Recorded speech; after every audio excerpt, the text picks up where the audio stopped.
I have always loved history. Experiencing the world through the eyes of the past has been an interest for as long as I can remember, and when I was to choose a major at university, history was my first choice. The idea of a clear nexus between action and consequence was always one of my favorites, which has also become my way of legitimizing history as a science. To learn how to act today, we must look at how people have acted in similar situations throughout history. History has also become a reason to my ever-growing love of German culture.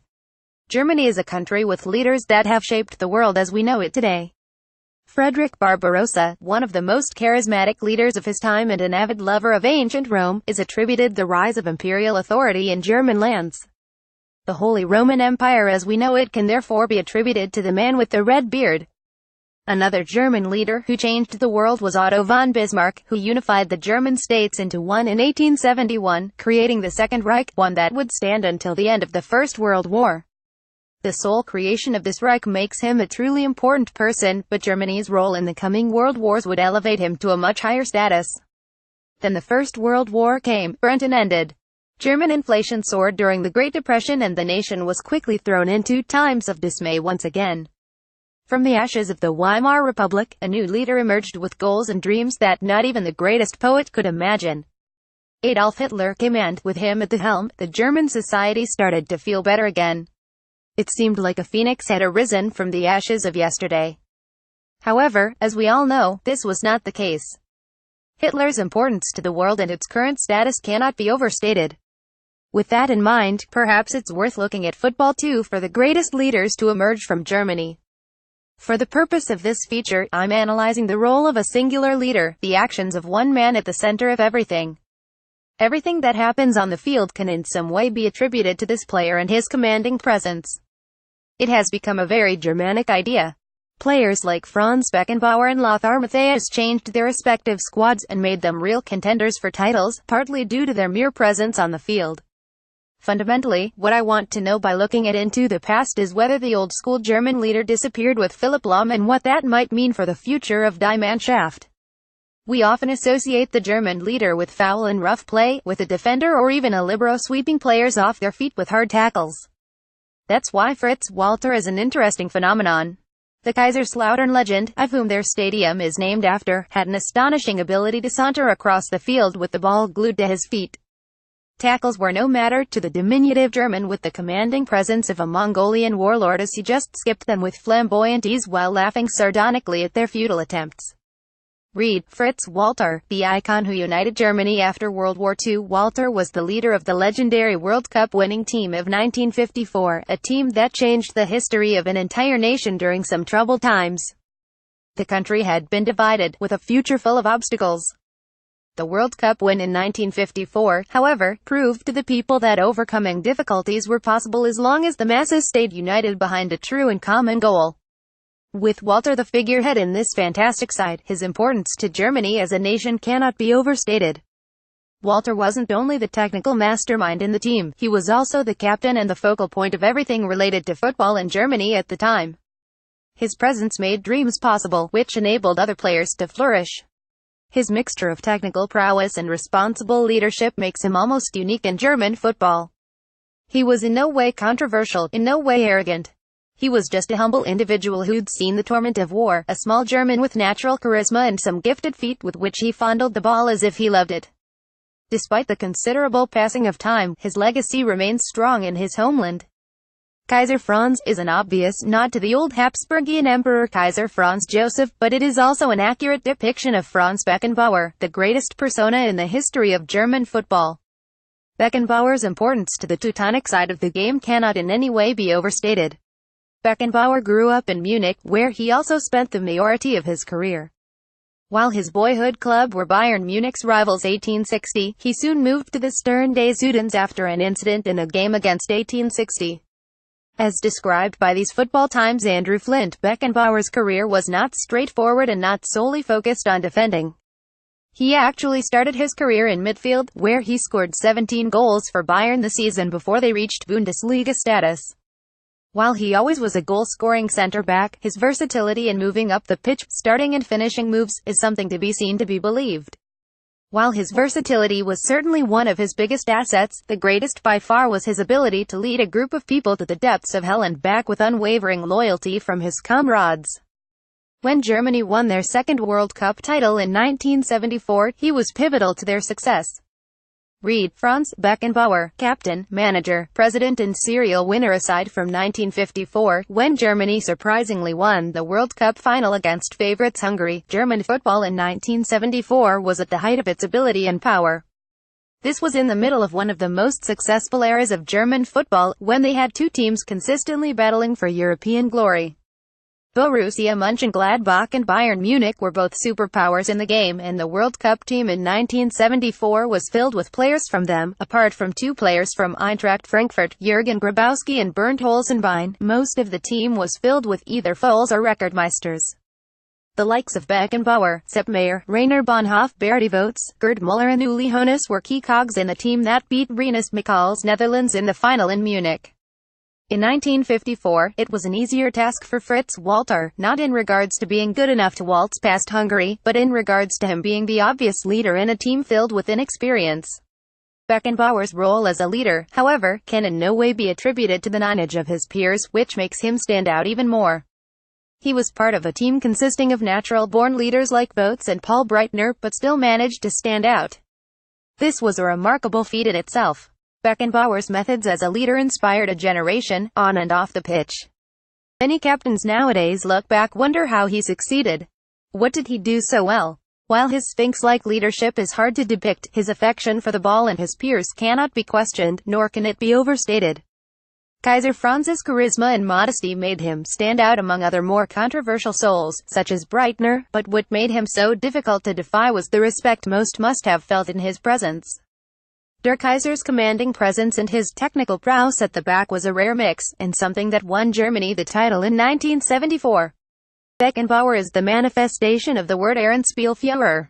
A rigorous mind and a demanding body, Lothar Matthäus was another incarnation of perfect German leadership on the field. While the longevity of his greatness is what has canonized his career, Matthäus' leadership on the field is often overlooked.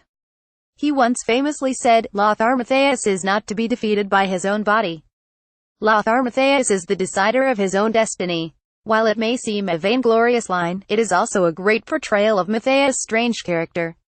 If the World Cup win in 1954 was important due to the insecure future of Germany, and the win in 1974 is regarded as a product of Germany at the absolute height of its power, victory in 1990 is therefore often overlooked, but Germany's win against Argentina was the perfect celebration for a unified Germany, even if they still went by West Germany.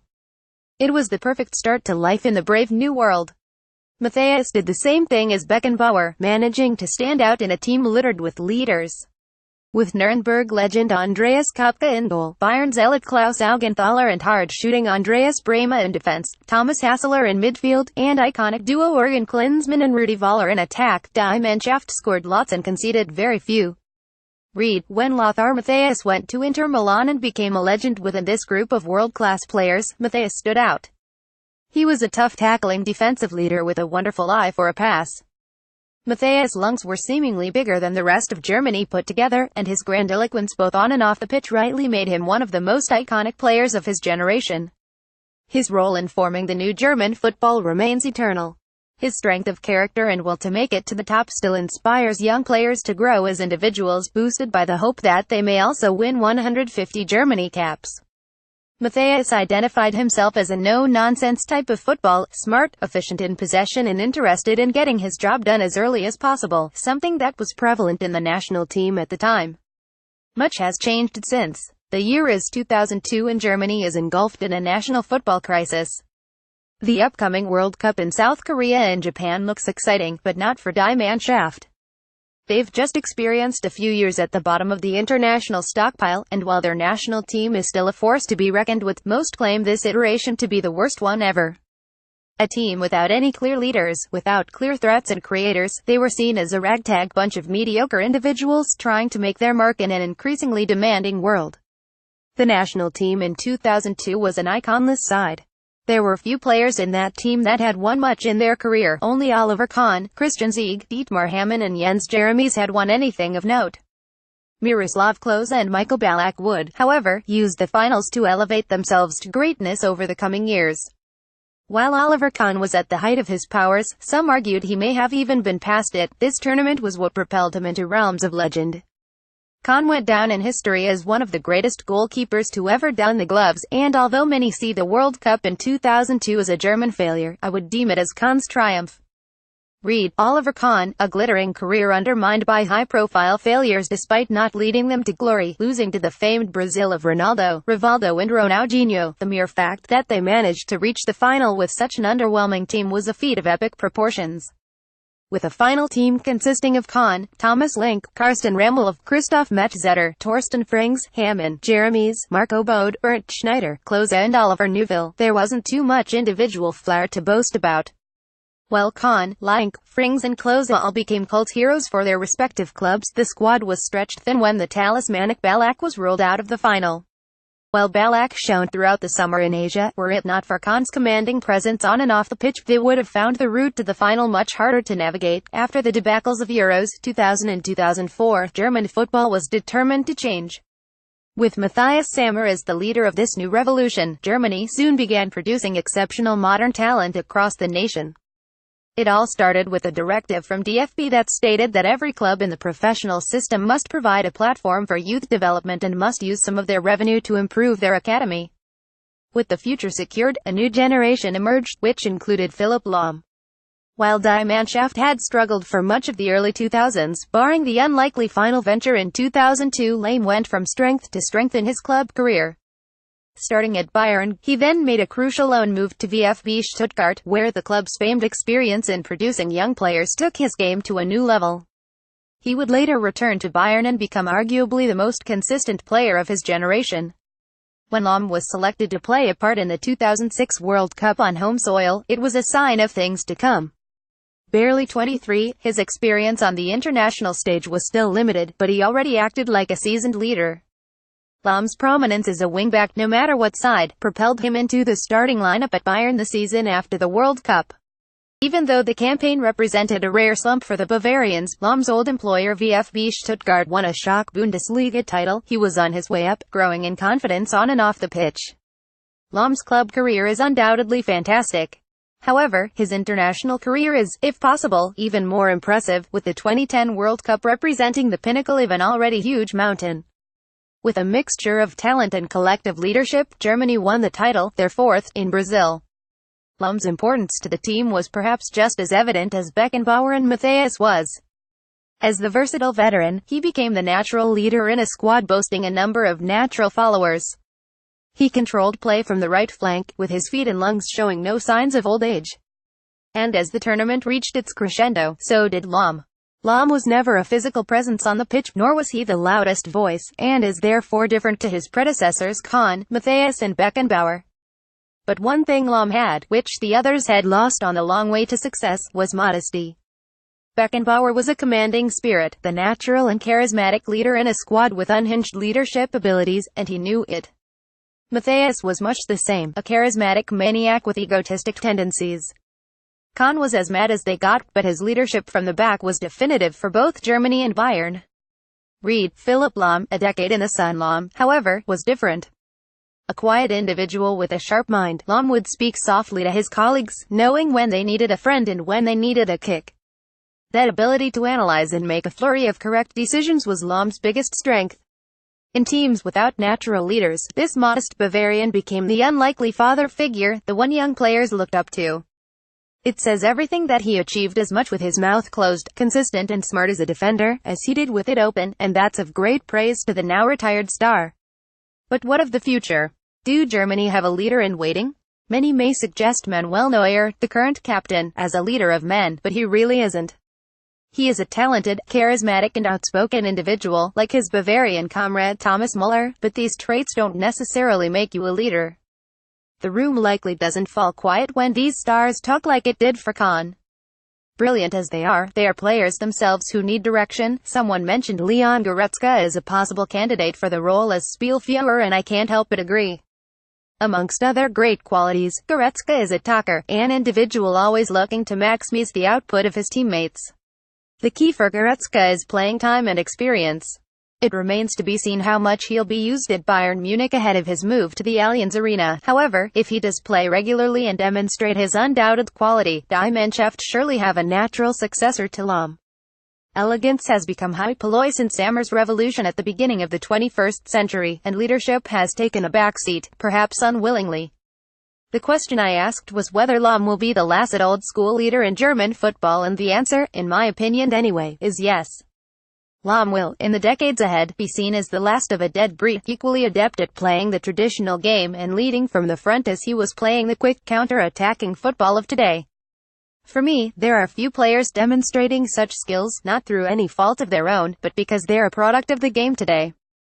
Fritz Walter was the humble individual Germany needed after the national psyche was obliterated during the Second World War. Beckenbauer was the cocky leader who allowed Germany to feel superior again. Matthias was the bridge between two worlds, leading with the dedication of the old and playing with the freedom of the new. Kahn represented a Germany not afraid to look back in time and punch above their weight, and Lahm was the hybrid, an individual shining the limelight in a world of superstars. As we continue to move towards producing footballers with superior technical ability than ever, in a world where instant gratification is sought by so many, the endgame becomes less about the work it will take to reach the top in a decade and more about what glory looks like in the short term. Perhaps I'm being pessimistic. Perhaps we'll see a new type of leader emerge.